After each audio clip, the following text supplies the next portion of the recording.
And you're looking live at Crew 6 on the move inside astronaut crew quarters.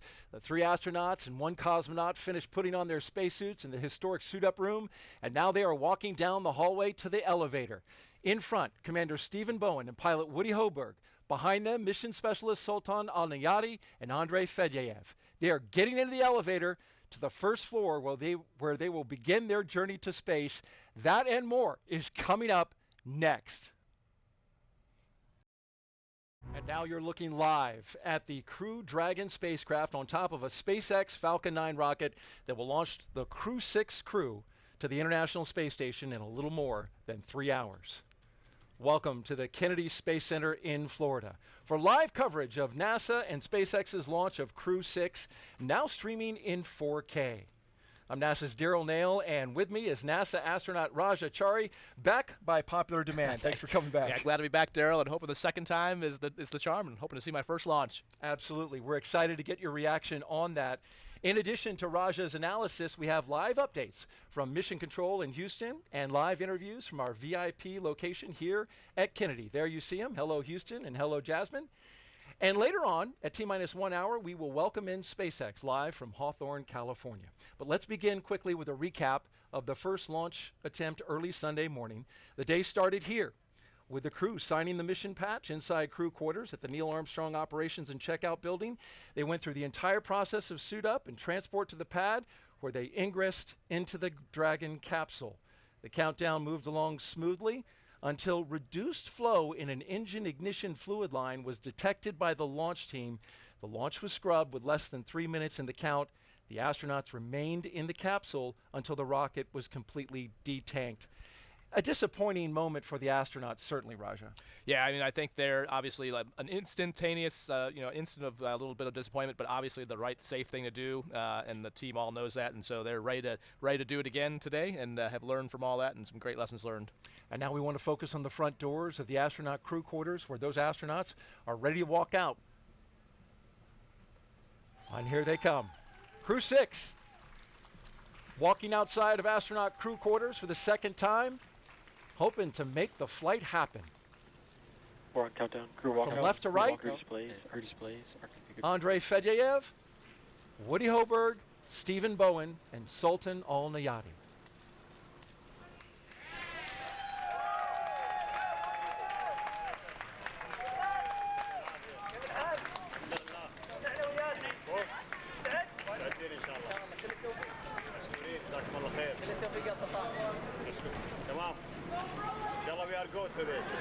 Getting some high fives there. Yeah.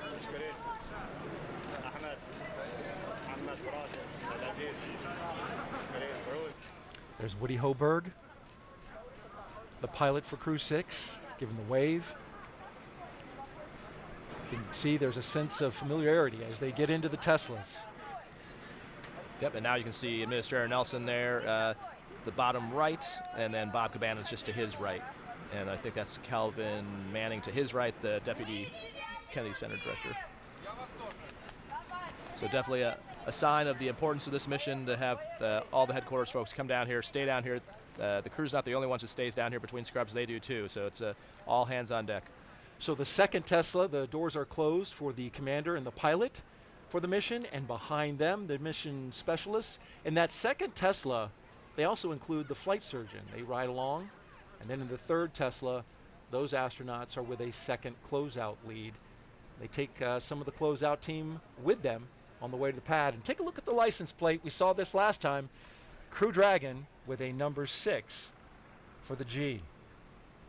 Yeah, and this time I know. So last time I was surprised to find out that it changes each time. I was thought that it always said send it with a 3, but it turns out that was only for Crew 3. So Crew 3 was a special mission.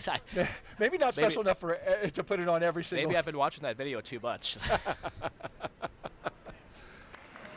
And here we go with the crew departing the Neil Armstrong Operations and Checkout Building.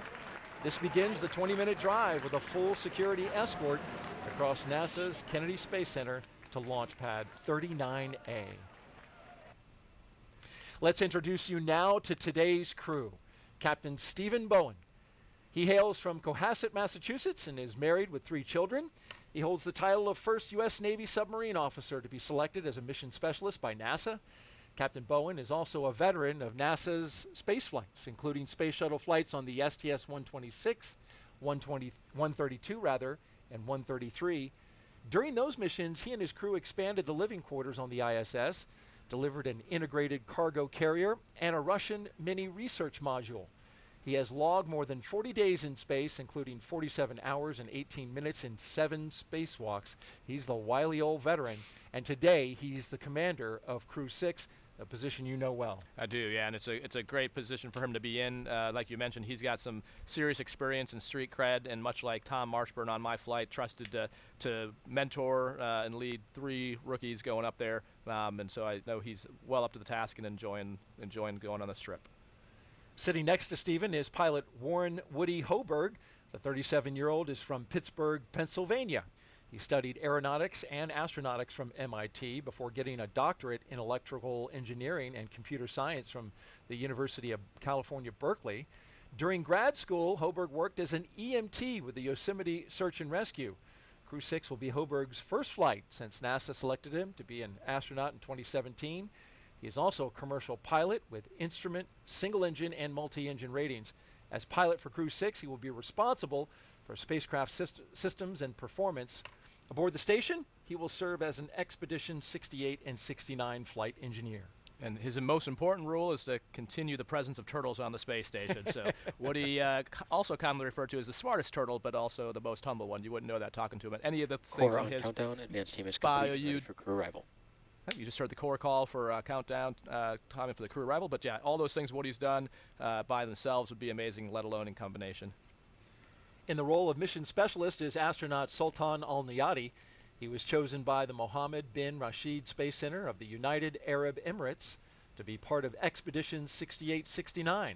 The father of 5 spent most of his life in Al Ain and Abu Dhabi, but in 2020 traded that in for astronaut training in Houston at NASA's Johnson Space Center. This will be his first trip to space. You're familiar with flying with a bunch of rookies. Yeah, exactly. And can't understate how important this is. The first UAE astronaut going up on a U.S. commercial vehicle to the U.S. segment of the station. This is amazing. The fruit, coming to fruition of a long partnership and a lot of work to get us here.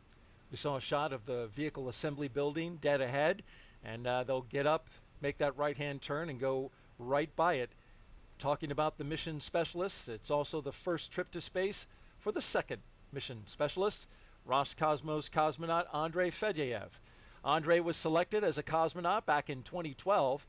He will be working to monitor the spacecraft during the dynamic launch and re-entry phases of flight.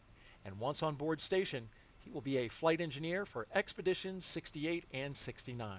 Yeah, and great to have Andre on board. I flew out here and back with Christina Cook for the first launch attempt, and she knows him and just has just an amazingly big heart, and is going to be a joy to work with on the space station. This successful NASA program is called Commercial Crew, and it's based right here at the Kennedy Space Center.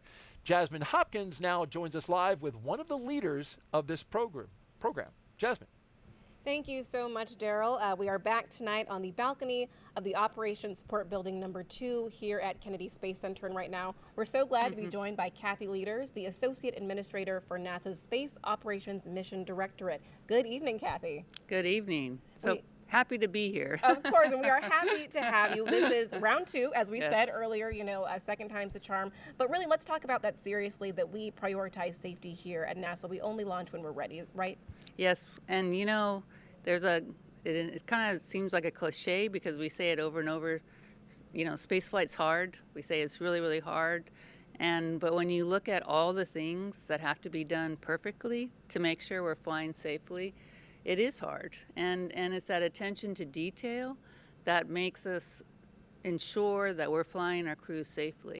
We get to see right now that them showing up to take a look at the rocket. We talked about last time, the reason they have to crane back like that is the way that the suit constrains you, and it's built to be pressurized, but when it's not pressurized, then it kind of pushes down on your head and neck just a little bit. So taking one more look at the rocket before they head into the elevator, and I did hear from Woody that they did in fact change the labels on the button pad inside that, so it does actually say space on the top button and Earth on the bottom button. The elevator buttons inside, yes. If folks, you haven't seen that meme floating around, there's a picture that shows all the buttons inside this elevator, and they're marked out by the foot level The top used to be the 255-foot level, but apparently it now says yeah, it's space. been modified to say space, which is appropriate. The 39 complex is historic. We've been using it since the early days of the space age, and continuing to upgrade even the labels. How cool was that to reach over and press space? that's awesome to be able to hit the destination that you're going to. Yeah. This is the view at the top of the elevator, so they pop out here and then you walk up a floor. You can see there's the graded floors, or if in the event of an emergency egress, they douse this whole thing with a whole bunch of water so you don't have to get slippery. So that's why they're graded floors, so the water can actually flow through.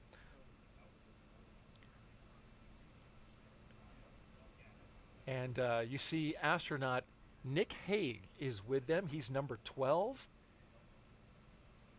See him turning the corner there? This is the astronaut support person. And Nick Hague, of course, an experienced astronaut, been up to space station, been through a launch abort himself. Great resource to the astronauts. Yeah, it's amazing. Reed Wiseman, who's the former chief of the office, likes to say that Nick is a unicorn. He's pretty much the only person, right now that's, well, he's been to space twice, even though he only won one mission. This is the first time they aborted. They actually ballistically went into orbit, so he counts that as 2, rightfully so. Okay. But yeah, that's really, really unusual. I don't think there's anyone else in the office that's been through a launch abort, which, as we know, the commercial crew program has that as a requirement. So we've got that system now with both Dragon and Starliner. But to actually have done that is a way, it's pretty extreme. Yeah. See Sultan and Andre heading up the elevator.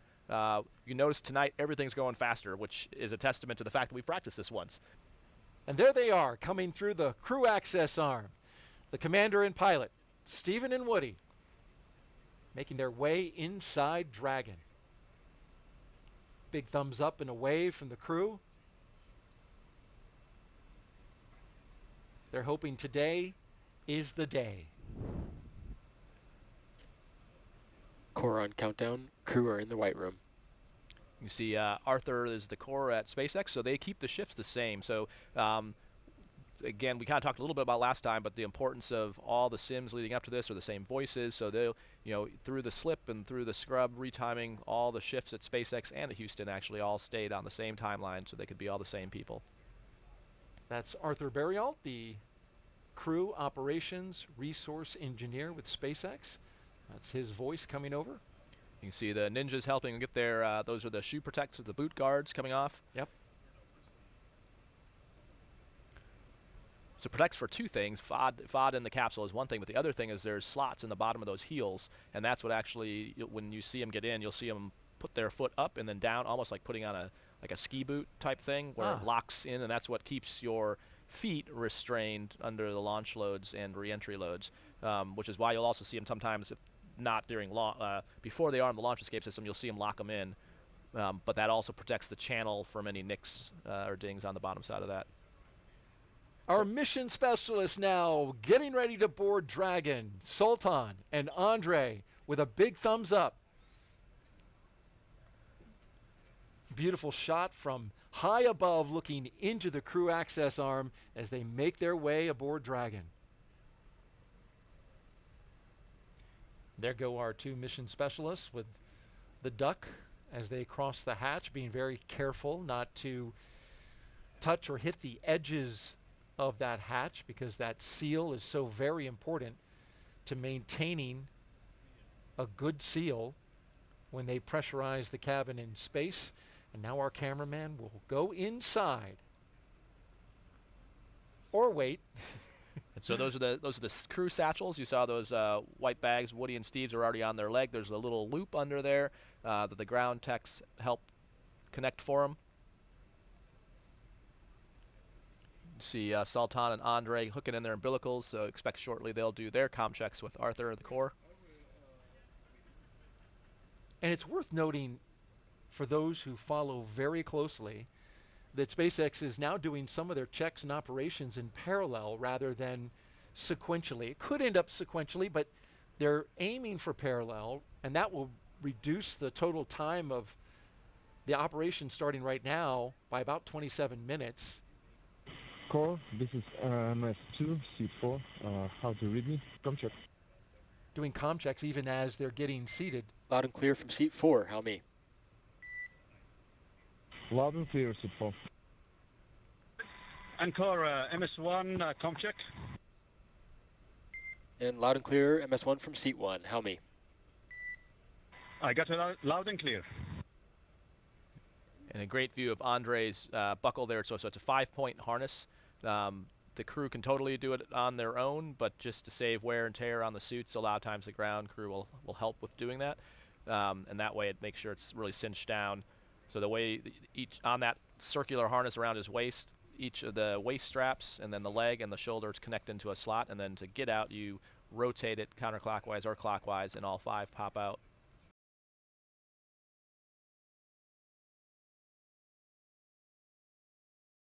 We see our crew waving goodbye before the SpaceX cameraman exits the capsule. You see over Woody's right shoulder the 3 previous stickers of the crews that have flown in Endeavour. So once they get on orbit, I'm sure they've got a sticker in one of their pockets to add to that bulkhead back there. It's a great observation there, Raja, because this is the 4th flight. Dragon, the crew is ready for com checks. The 4th flight for the Dragon Endeavour. SpaceX copies, stand by for umbilical com check. The first 3 were Demo 2, Crew 2, and Axiom 1, which was up at station when you were there. They were, which is the first private mission to the U.S. segment. First time we've launched private astronauts from the U.S., so yeah, a pretty historic mission and just the start of things to come. You heard Kathy Leaders mention Axiom 2 will be launching in the near future, so we're definitely incorporating the lessons learned and moving forward. Commander, pilot, I'll MS1, stand by while they do MS2, their com com check. checks. Commander has you loud and clear.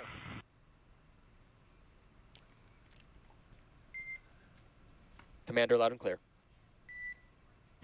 Pilot has you loud and clear. Pilot, loud and clear.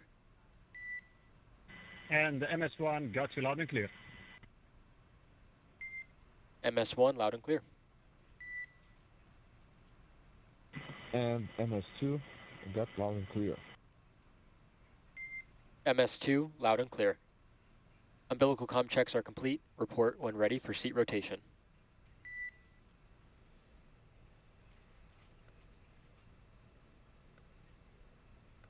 As we get ready for the seat rotation, watching all 4 articulate upwards so they can get into launch position. Want to make a correction. It's a camera woman with SpaceX who's getting those fabulous shots. Relying on her to give us SpaceX, Dragon, the crew is ready for seat rotation. these great views that we see. And this view right here, in fact, she's shooting it right now. SpaceX copies, initiating seat rotation. I'm sure it's a challenge to not only maintain that steady shot in that very small hatch, but she also has to maneuver around the team, making sure that she doesn't interfere with the operation. She's doing a great job. Exactly. Yeah, so there you can see the seats moving. So they're in procedure 4.100 on the display. So that's what Woody was interacting with there a second ago. The comm check they did before was just checking the hardline communications. So their umbilicals through the spacecraft, through the umbilical to the ground. Then they are now in 4.100 for seat rotation. So you saw them talking before Steve said they're ready. That was just making sure they verified visually that all their arms and everything was clear of the translation path of the seats. You don't want anything getting pinched. And then what they're watching now on the displays is what's called a TAC count, which is the motor that's running the seats to see if anything is out of limits. Looks like it was a good rotation, and they'll probably report that here shortly from the core. And you can see. Does it make a cool motor high-tech sound? You can't actually hear it. No? You know, you can. It's more like. Dragon, SpaceX, seats are in the launch position.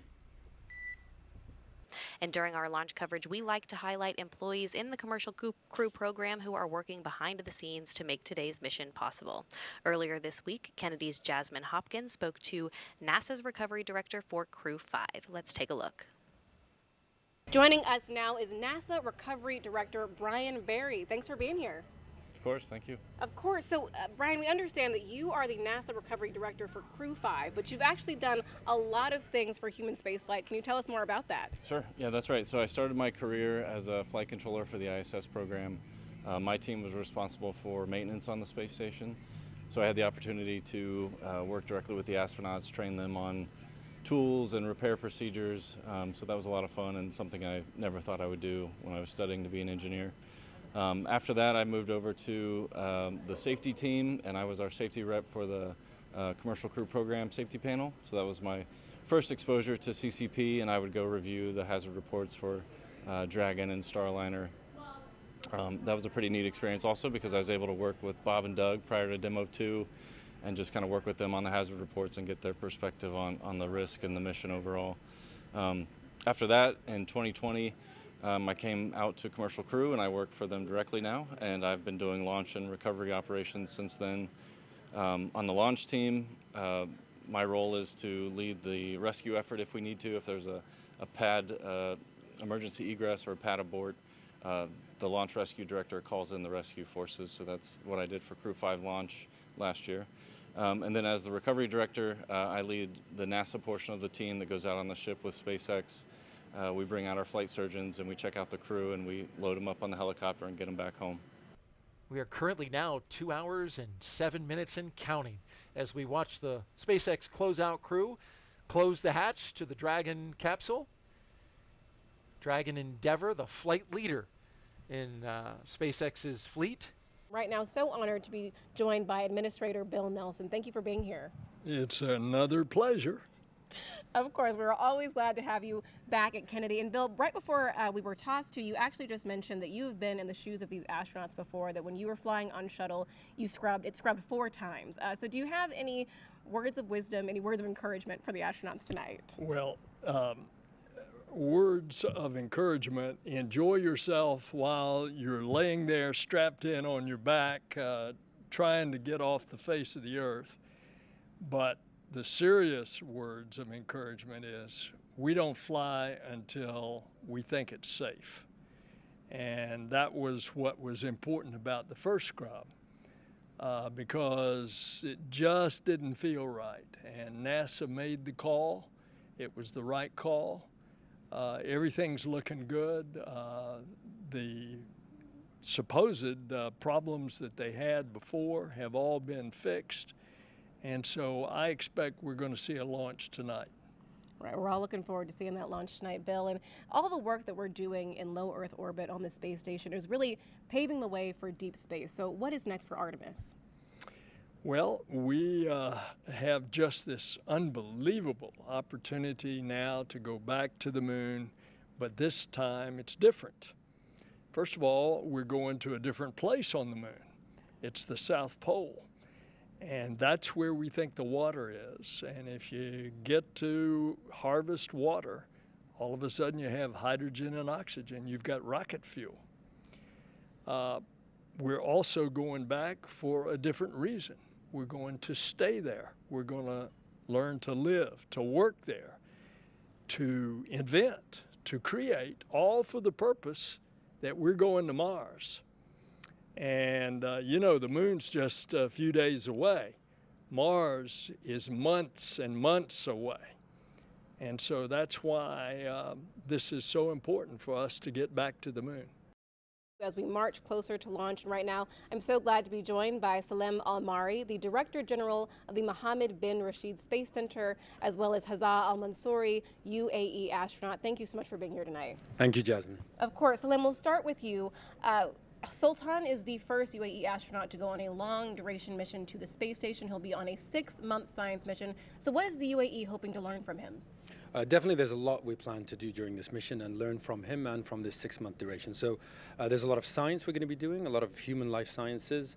There's science with over 20 different experiments with UAE universities and international universities. So that's something really big for us. But we also have a very in-depth education program where we will try and reach every school kid in the UAE. Doing simple science experiments, simple YouTube videos. And of course, other than that, we'll do a lot of PAO events where we have these live chats with the astronaut from space, with our kids and public. So I think we're quite excited for this 6-month duration mission. Okay, so we got Megan MacArthur on the line, who flew on Crew 2 that I got to train with. And so Megan, can you hear me okay? Hey, Russ, I got you loud and clear. Hey, awesome to talk to you. Thanks for calling. So Megan's at home in Houston watching the launch, and you might have better ideas about what they're doing. I think you guys came up with a game to kill some time while you're waiting for the closeout crew to leave. Yeah, well, it's been enough time that, you know, when you first get in, of course, you're all business and you go through your checklist and you review the nominal timeline and you of course review the contingency actions that you might have to take. But now you're into just the wait. I was lucky enough to fly with a really fun and fun-loving crew, and so we set about entertaining each other. And, we had Thomas as kind of our Julie, the cruise director, and he had us playing a variety of different games that I'm not sure if he made them up or these are French games or what, but he kept us well entertained. It looked like the French version of rock, paper, scissors. I'm not sure if that's what it was, but well, that's what yeah. So it's called the Game of Thumbs, and I won't strain anybody by trying to say that en français, but the Game of Thumbs, and so yeah, it's a little bit like rock, paper, scissors. The crew access arm retraction is underway. So let's head back to Daryl over at Kennedy as they have a live view of that retraction as it happens, and will be the major final physical reconfiguration of the pad prior to launch. Daryl, how's it going? Great, Kate, and thank you very much as we watch the crew access arm move quickly at first and then rotate away from the Dragon spacecraft. There's the view from inside the crew access arm, the white room at the very end of it. As we can see, the water tower out there. Hitting another milestone here, Raja, on our way to liftoff. Yep, and the crew is definitely tracking through all this on the timeline. So they're procedurally in 4.100, following that SpaceX is retracting the crew arm and then starting to prepare. The next big step they'll be taking is arming the launch escape system.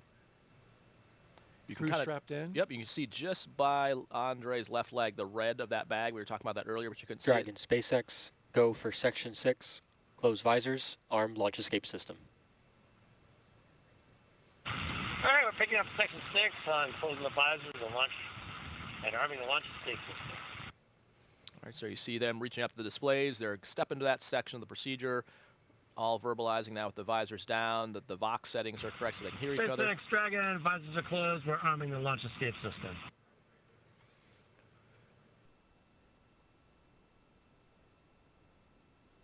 F9 tanks are venting for propellant load. Propellant load has started.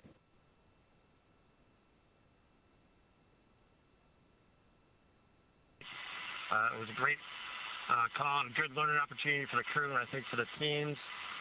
And so once more into the breach, dear friends, Crew 6 is ready to launch.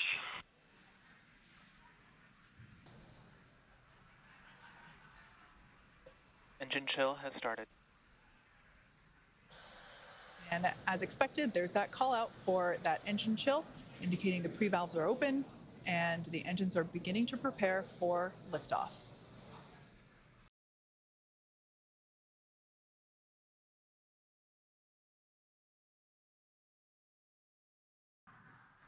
We're counting down to T-minus 5 minutes at this point. The Dragon is configured for terminal count. And at terminal count, Dragon is switched to internal power, right now receiving power from umbilical lines from the ground. Also at just under 5 minutes, we'll be waiting for strong back retract. Dragon is in configure for terminal count. Tanks are pressurizing for strong back retract. All right, and we heard both of those calls. Dragon onboard computers are going to take control of the vehicle. We should be seeing the clamp arm at the very top of the second stage, right underneath where you see the unpressurized trunk of Dragon, which is indicated by the half black and half white indicators, the black being the solar panels that provide power to the Dragon is retracted on its transit to the International Space Station. Got that confirmation of strong back retract. We should be able to visually see that strong back. The strong back will retract about 2 degrees away from the vehicle. Then at liftoff, the strong back will actually go back to 45 degrees. That strong back is part of the transporter erector, which provides the liquids and gases and electrical connections to the vehicle.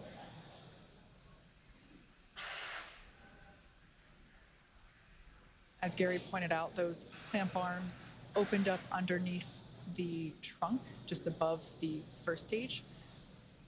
And you can see that action happening now as that initial retraction just a couple degrees away from the vehicle.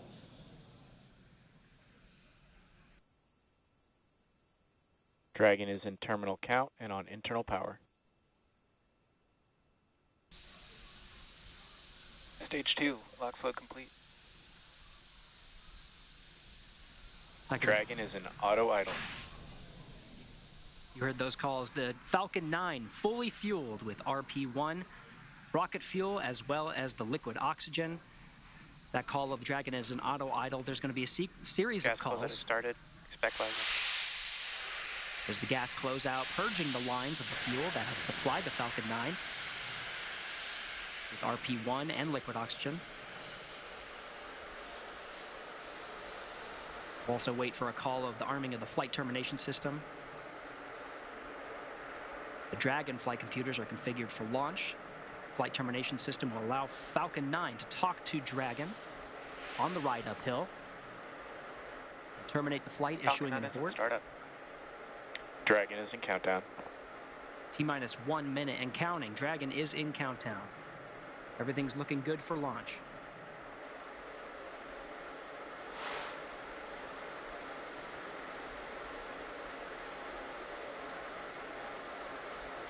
Dragon, SpaceX, go for launch. SpaceX Dragon, copy. Go for launch. T-minus 30 seconds. T-minus 30 seconds and counting. All teams pulled go.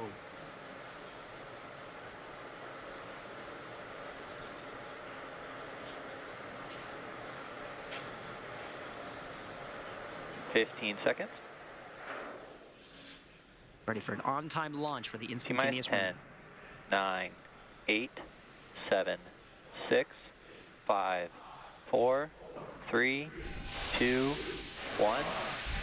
Engines full power, and liftoff at Crew 6. Go Dragon, go Falcon. Now launching on Endeavour's fourth flight to the International Space Station. Vehicles pitching downrange, 1.7 million pounds of thrust provided by the 9 Merlin 1D engines on the first stage. Hearing good calls, stage 1 propulsion is nominal.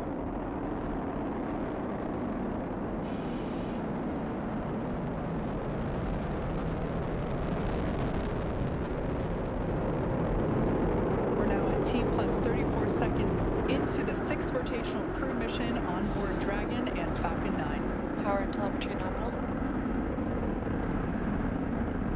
Stage 1 throttle down.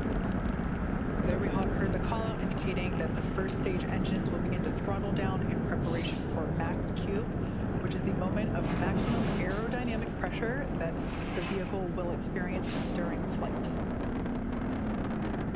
Vehicle is supersonic.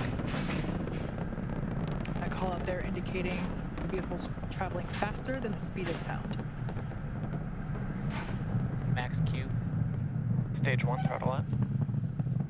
All right, now that we're past max Q. 1 Bravo. Copy, 1 Bravo. That 1 Bravo indicator are different abort modes that are called that allow the ground teams and the crew to track about the position of the Falcon 9 and the Dragon as they make their way up the eastern seaboard. In the event of an abort, these different abort modes would indicate about the position where Dragon would land, as well as indicate what series of maneuvers Dragon would indicate. But so far, we're hearing good calls on the performance of the Falcon 9 on its ride uphill. 1 minute 53 seconds into flight.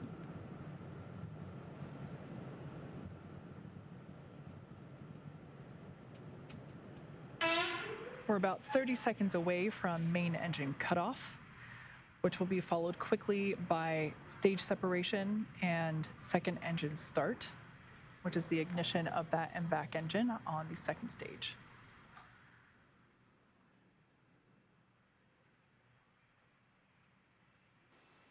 Now about 10 seconds away from main engine cutoff.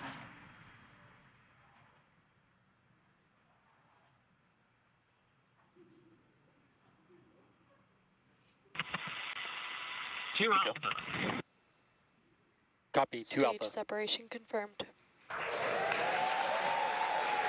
There you can see on your screen confirmation of stage separation as well as ignition of that second stage engine.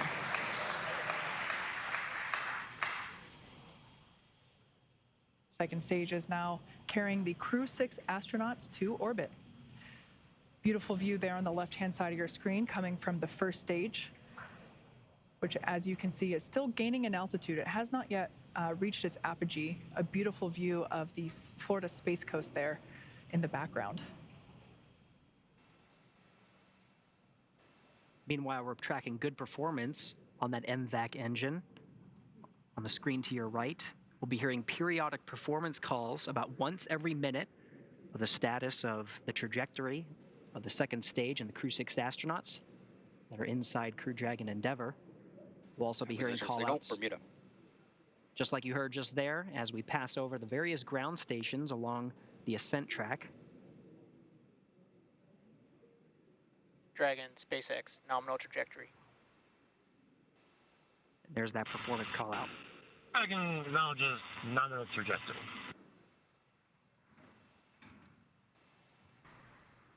Stage 1 entry burn startup. And there you can see Stage 2, FTS has safed. on your screen that first stage entry burn has begun. That booster sees high drag, which actually scrubs roughly 70% of the velocity by the time that the landing burn begins.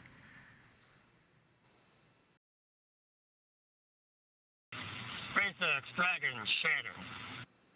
Shannon. Copy, Shannon. Now off the coast of Shannon, Ireland. Stage 1 landing burn. And there we heard the call out indicating that landing burn. Dragon, SpaceX, we have a nominal orbit insertion. Great news there for SpaceX Dragon copies nominal orbital insertion. Great Launch news escape system disarmed. for Dragon Endeavour. Stage 1 landing leg deploy. Attempting to land on our drone ship. Just read the instructions. Stage 1 landing is And there you can see on your screen, and also indicated by the cheers behind me, successful landing of this booster. Its first trip to space, and therefore its first landing. And of course, after second stage engine cutoff, you heard that call that the crew is in orbit. We're now getting views from the second stage. You can see this is one of the cameras that's pointing up into the trunk of Dragon. Of course, we're continuing to get views of the expansion nozzle at the end of the MVAC engine. Once again, live view there from the second stage looking up into the trunk, which of course is the unpressurized section that goes along with the Dragon capsule to the International Space Station.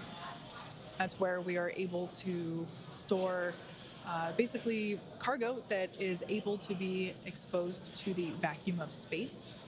So a great view there looking up into the trunk.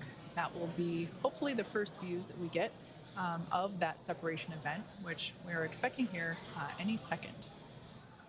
There you can see on your screen confirmation Dragon separation confirmed. of that separation confirmed. Dragon Endeavour is now floating free in space. That's right, the Falcon Dragon, 9. CE here. Welcome to orbit. Congratulations. Your flight is exactly 4 years after the flight of the Demo 1 mission. Like Andre said, all the best things take 2 tries. Happy that we could get you off tonight. If you enjoyed your ride, please don't forget to give us 5 stars. Over to LD for some words. Also, a friendly reminder to put your sushi orders in for CRS-27. Have a safe ride to the space station, and we look forward to seeing you when you get home. Thank you for flying SpaceX. Expected loss of signal, Bermuda. And SpaceX Dragon copies all. That was fantastic. Thank you. And SpaceX Dragon, we'd like to really, for the great ride to orbit today. It was greatly appreciated. May have taken 2 rides, but 2 times, but it was worth the trip. And I guess I'll pass it over to Woody for some words. Yeah, SpaceX Dragon, just want to say as a rookie flyer, that was one heck of a ride. Thank you. I would say put it is an absolute miracle of engineering, and I just feel so lucky that I get to fly on this amazing machine. Thanks to SpaceX, thanks to NASA, Commercial Crew Program, and our international partners. A lot of innovation went into this, tireless work effort, and a lot of painstaking attention to detail and focus on testing. And I think that's what makes it all possible to fly humans in space. Thank you.